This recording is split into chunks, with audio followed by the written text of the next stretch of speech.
This is exercise 6-9 on the handouts that you can print out from the Canvas homepage.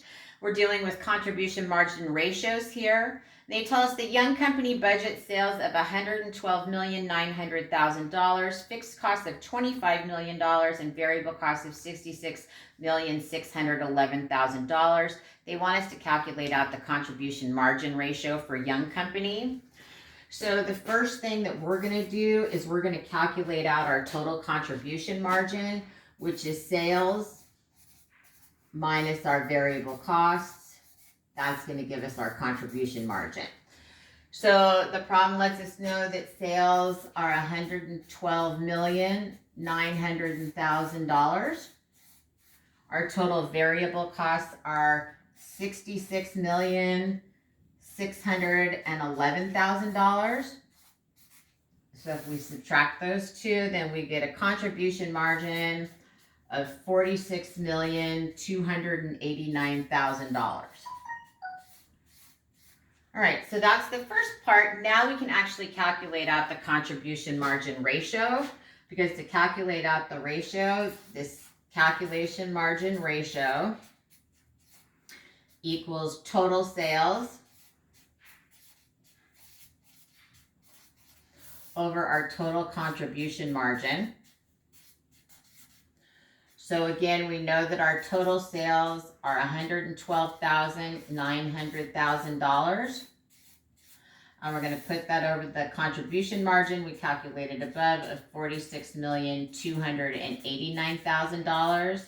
And that's going to give us a ratio of 41%. So that's how you calculate the first part of this problem.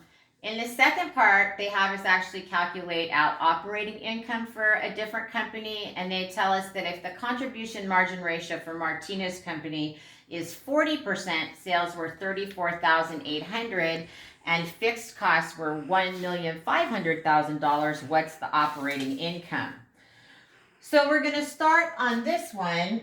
The jumping off point is sales, which is $34,800,000.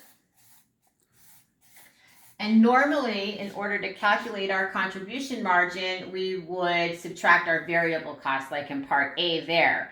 They didn't give us that, but they did give us our contribution margin ratio of 40%. So if we multiply the sales for Martinez Company by the 40% contribution margin ratio, now we have the contribution margin, and that equals $13,920,000. So again, let me put over here, this amount is sales. We multiplied it by the contribution margin ratio, and this gives us our total contribution margin. The problem again is asking us to calculate out our operating income. So all we have to do from total contribution margin now is subtract our fixed costs of $1,500,000. So that's our total fixed cost. And that's going to give us operating income of $12,420,000.